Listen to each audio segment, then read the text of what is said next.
Ang mabuting balita ng Panginoon, ayon kay San Lucas.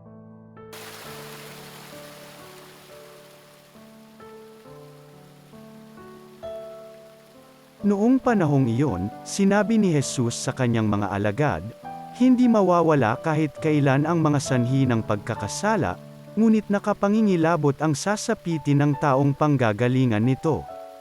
Mabuti pa sa kanya ang bit-inan ng isang malaking gilingang bato sa leeg at itapon sa dagat, kaysa maging sanhi ng pagkakasala ng isa sa maliliit na ito. Kaya't mag-ingat kayo.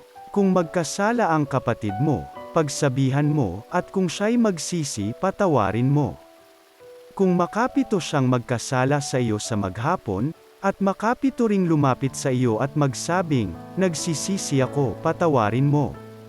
Sinabi ng mga apostol sa Panginoon, "Dagdagan po ninyo ang aming pananalig sa Diyos."